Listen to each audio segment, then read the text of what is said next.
What's good with YouTube? What's happening in Pop Culture Universe? Good to be back. This is episode 2 of the Bad Batch. My name's Bogz. I'll be your host for today. Thanks everyone for watching the previous episode. Liking the video, dropping your comments, and subscribing to the channel as well. I can't do this show by myself. I'm with my very good friend Sol here. So how are you, Sol? First of all, how's the days in between the first and second episode? How have you been? Doing good. Got my second vaccination shot, so in 2 weeks I'm gonna be free. Freedom is here. And then I'm going to Inter Miami game today, so I'm repping the colors here, pink and black. So I'm excited to talk about Bad Batch. Excited for later today. Having a good day. Come on, Inter. Right?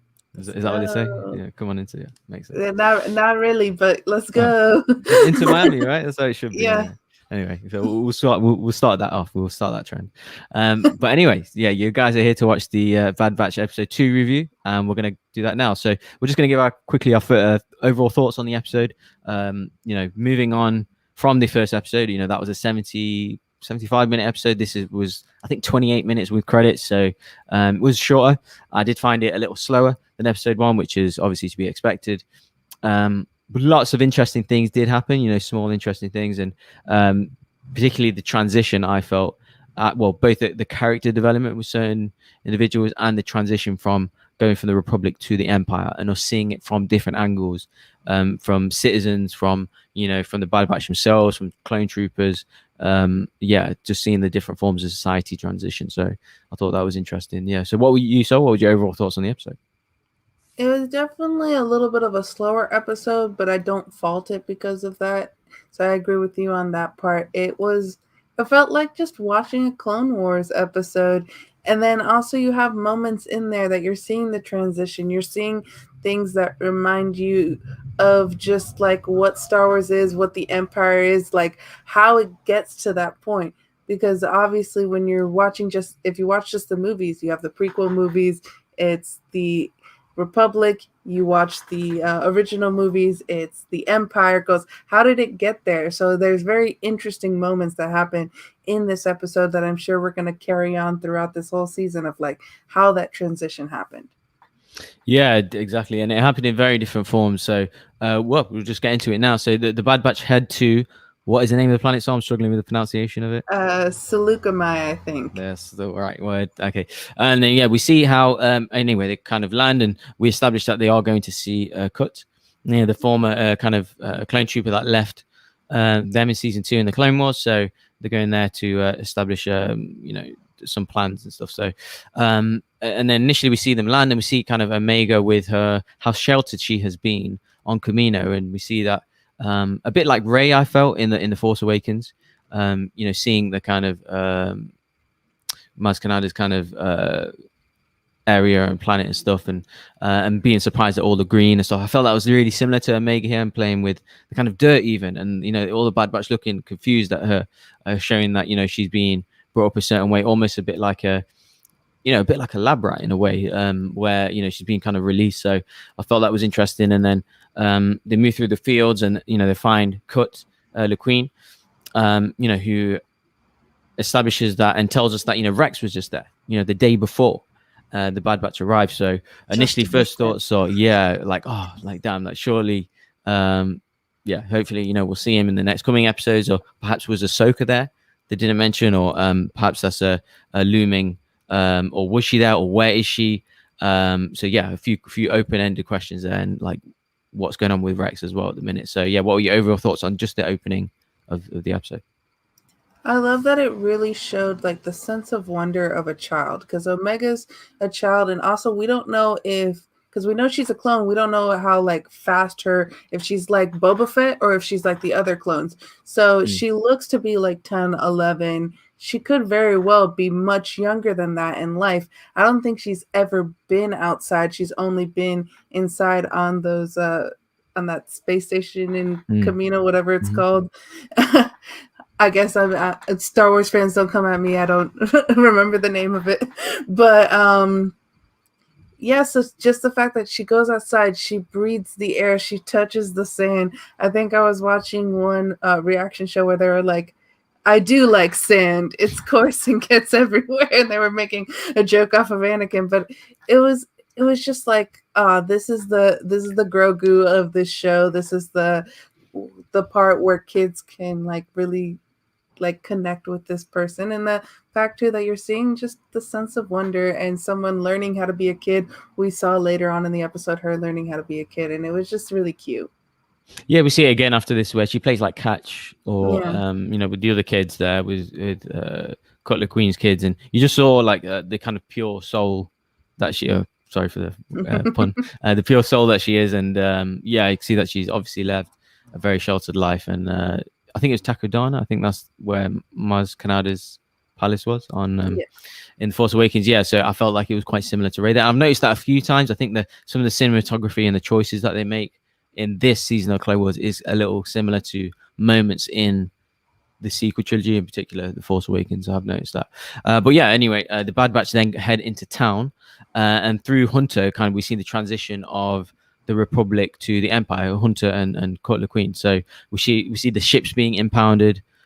We see people being, the ships being tagged, and we show like Palpatine's overall master plan of adding serial numbers to things, tagging people, keeping an eye on everyone, and every ship being tagged, and like I said, added transponders being added to keep everyone monitored and things like that. So literally the Empire taken into effect. And we see a citizen being denied entry to, I think it's like an airport, or to a ship because he had no chain code. Again, another kind of code or something that to keep you monitored, to keep the system keep everyone regulated and stuff. So at this point the galaxy is like I felt it's like a bit of a scary place if you're just like a regular citizen. If you're not a part of the Empire, you're almost trapped.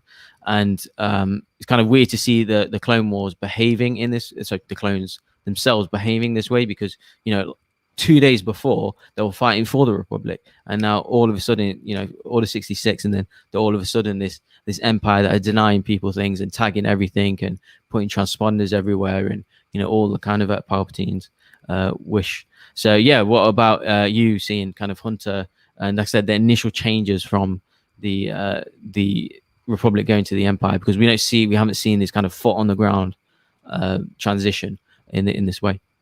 Yeah, I felt like the beginning of a dictatorship. My grandparents are Cuban, so like there's some like things there of other stories where I'm like, oh, this makes sense. You also the Empire is based off a lot of World War II and the Nazis, and the fact too that with the people in concentration camps, they were given numbers like on there, and so that kind of like made me think like, okay, we're making everyone in the galaxy, they're not a person anymore. They're just a number. Yeah, a number being oppressed and to be oppressed. And so that was basically my thoughts. I was like, okay, this makes sense. This is the beginning of it. Like you first are like, oh, we'll give you a chain code. It'll make your life easier. You'll be able to change your money. Your money's worthless now. It's the Imperial money that is Imperial credits that have worth now, so you can change your money over because we're helping you here. And it's kind of the start of any dictatorship, any like thing where they're like, they come in saying, oh, we're helping you out, but really you're giving away your freedoms more and more to them so that way they can take over. So it was very much of a thing where like, okay, this makes sense. This logically makes sense on how it can go from a republic to the Empire. Yeah, almost like kind of treating people as outcasts because you're not, you don't have credits, or you don't have transponders or chain codes.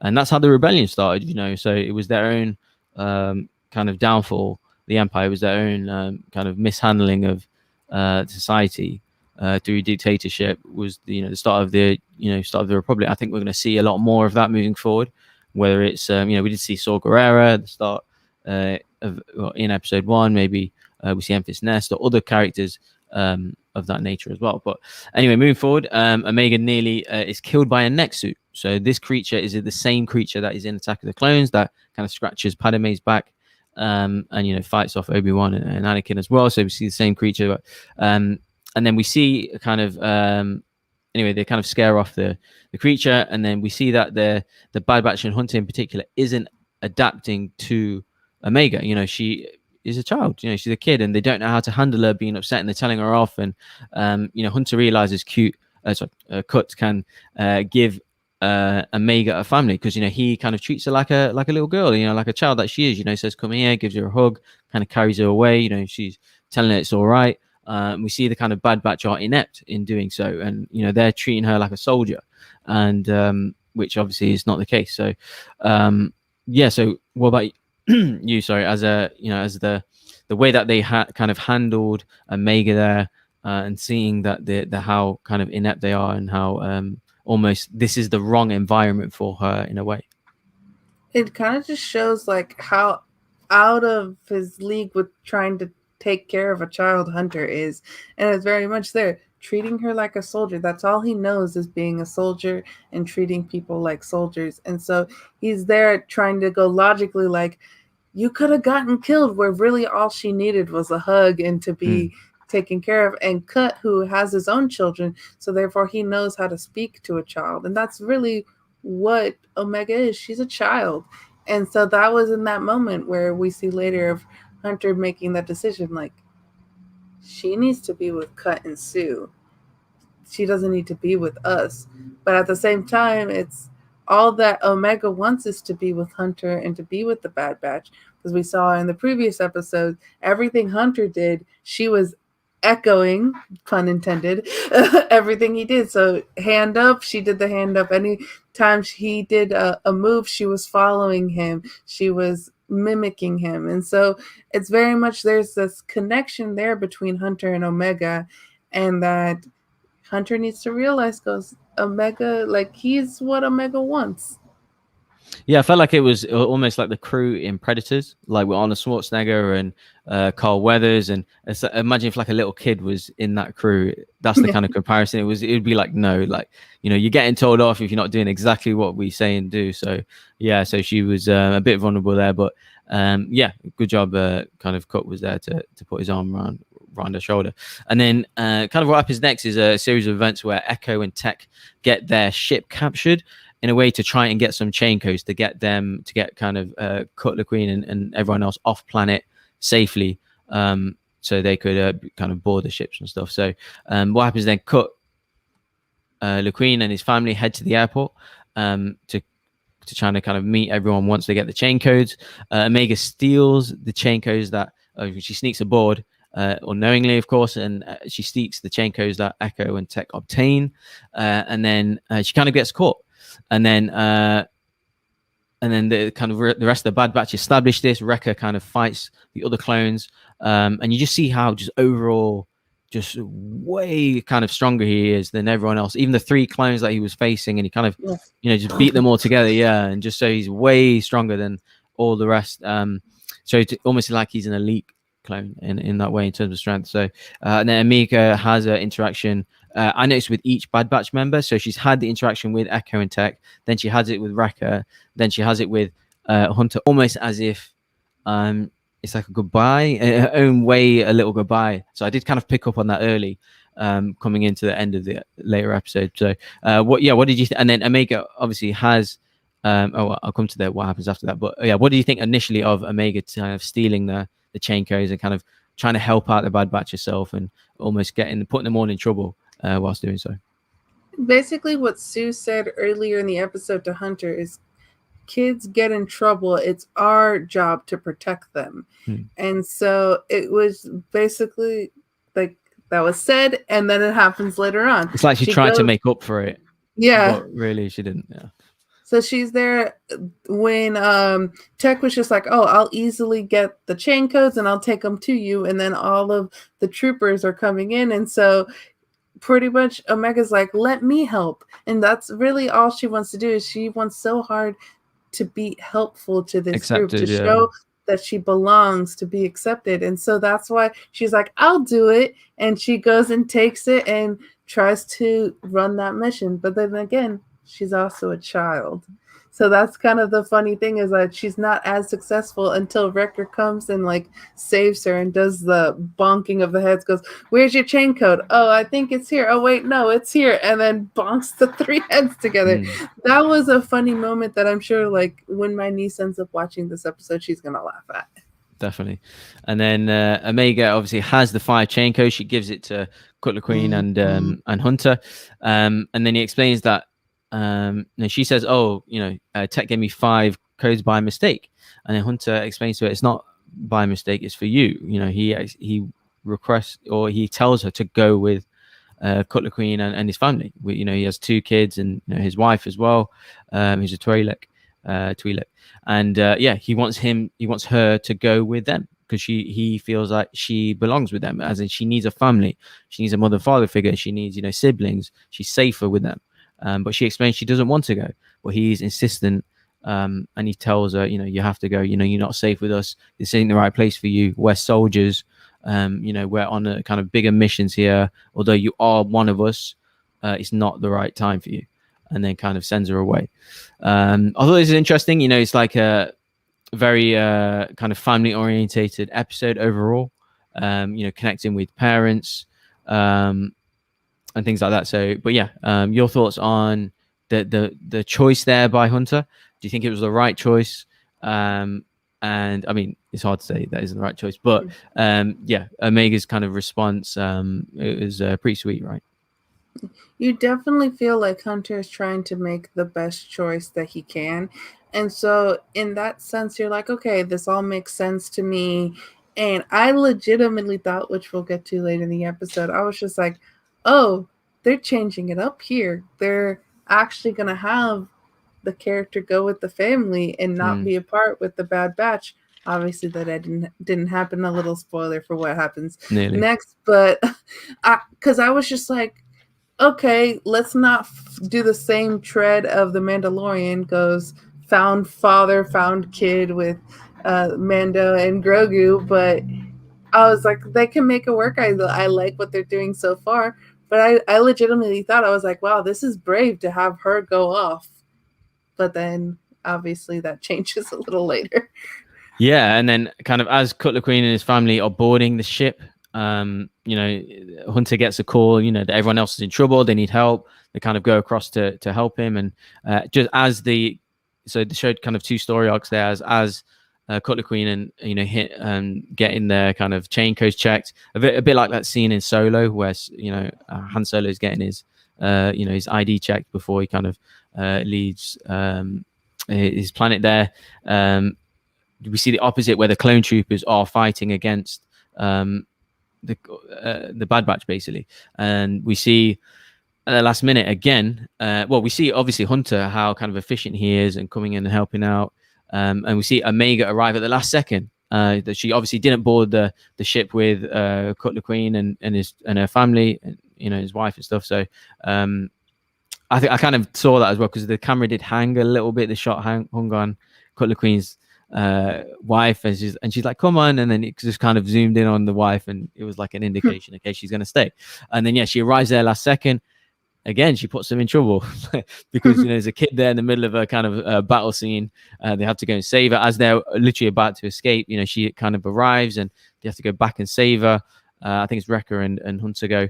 And I thought Hunter was very John Rambo-esque. He's literally got a red bandana with the hair and everything. So very much, like he's in First Blood or something. So really, yeah, for real. And he saves her, and they kind of blast off in the end. But yeah, it's like the 3rd time in the episode they have to come and save her.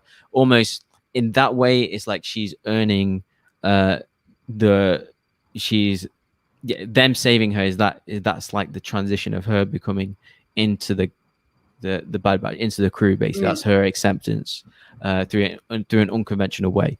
So what are your kind of overall scenes on that kind of obvious / twist?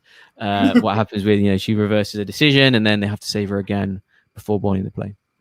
Yeah, I was just like, oh no, here she comes when I was watching. And right as they're about to leave and they have to go save her. One thing I did notice is, so early in the episode, whenever Tech is shooting, he's using a stun.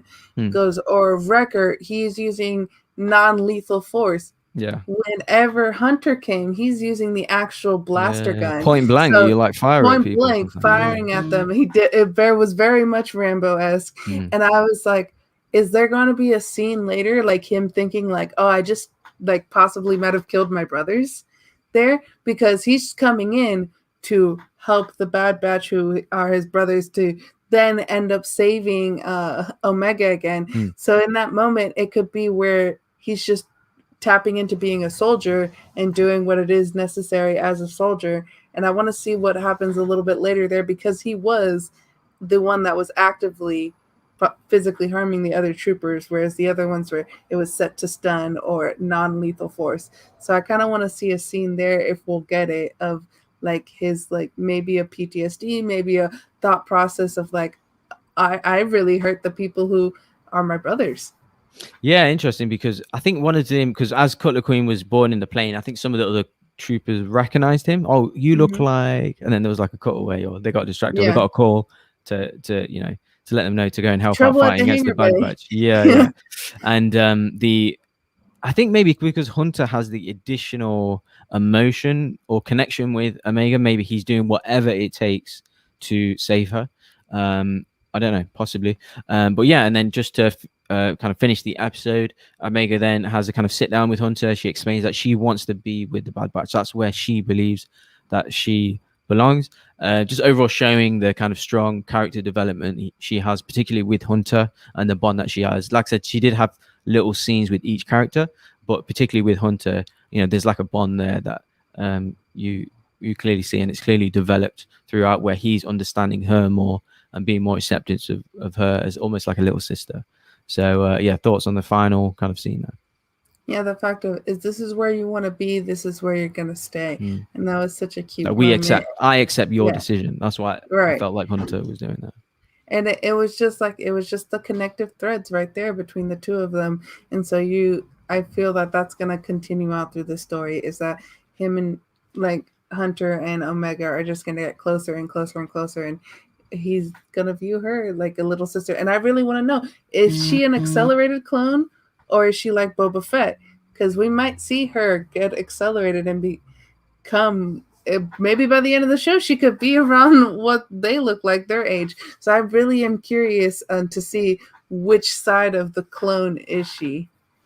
Yeah, definitely. So overall, just thoughts on the episode. I thought it was like I said, family orientated episode. I actually thought watching it, families watching it, like, you with your niece. I think it was for people like that, like, sit down with your family, with your parents, with elder siblings or whatever. That's something like that all the family could watch and get. Like with the first episode, we had Rebels tie-ins, we had tie-ins with Order 66, Revenge of the Sith. This was like a simple family story where, like a connecting or building relationships and building bonds, particularly Hunter and Omega, and Omega aka Rambo, with aka Rambo, and just the overall transition of the Republic and the Empire. That was probably the single most interesting thing for me, seeing that transition and being like, oh, okay, this is how they done it, or that's what it looked like, that kind of thing. So yeah, so before we give our predictions as well, your overall thoughts on the episode, post kind of review. Yeah, I definitely agree with you. The most interesting parts was seeing the transition from Republic to Empire. Just like the small conversations that we're not privy to before, things like exactly.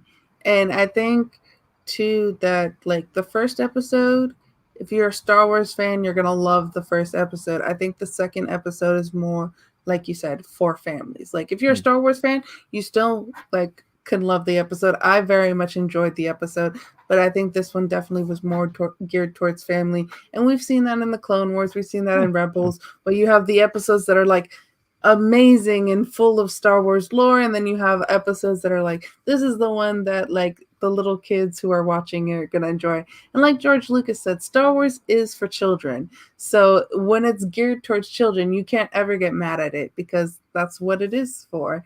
And so I really enjoyed this episode. I can't wait to see what happens further between Hunter and Omega, and just see more of that transition from Republic to Empire. Yeah, and you mentioned there about the Star Wars lore. I thought there was a lot of Star Wars lore in this. With Cutler Queen, with Rex, they talked about, with seeing, like I said, the main transitions of the Empire to the Republic. So yeah, there was a lot of lore in there. Not per se Force stuff or like, overall bigger kind of overall story arc stuff, but just small little things like you thought, oh, okay, right, really interesting things. Those moving on. Interesting parts, yeah. Yeah, 100%. Moving on to the next episode. potential things that we'll see. I'm thinking Rex. So obviously they did tease him in this. We need to find out where he is. Why did he leave the day before? Where is Ahsoka? Why didn't mention her? Why are they not together, Ahsoka and Rex? And maybe potentially they have a mission with Rex and the other clones that we see in Star Wars Rebels, which we see later on, like Gregor and Wolf. Because it could be like maybe they said, I'm just making an assumption, but the Bad Batch are maybe on missions to try and save other clones, or like do other, like they did with Cutler Queen there. So I'm assuming they're going to have some kind of mission with Rex, Gregor, or Wolf potentially. Overall kind of predictions or expectations leading up to the next episode.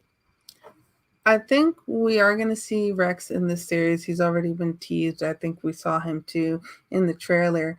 But I don't know if we might see him next episode, but I think they might do it where everywhere they go, Rex has just been here, kind of thing. Like he was here yesterday, and I think they might have that as a recurring running joke, because that would be pretty funny to me. So I can kind of see them doing that. And then the other thing too that I forgot to mention is, so in the first episode we had like that Clone Wars intro, that radio intro. Mm-hmm. We didn't have it for this one because Clone Wars is over.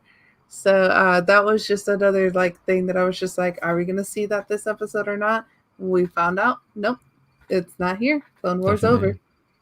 Yeah, and I think that's it really. That is the review overall. Episode 2. Overall, I'd probably give it 7, maybe 6.5, something like that. But nothing wrong with that. That's a good enough score. But yeah, everyone. Thanks for watching the video again. Really happy with the reaction on the first one. Thanks for all the comments and likes. Any final messages? So what are your overall ranking of the episode, and any message to the wonderful people on the PCU? Yeah, since last week I think I gave it a 7.5, so I'm gonna go down 1 and give it a 6.5 for this week. Still very much enjoyable, but it wasn't at the high that I was well, not last week, on May the 4th, but it's in the same week. Days ago, a few days ago.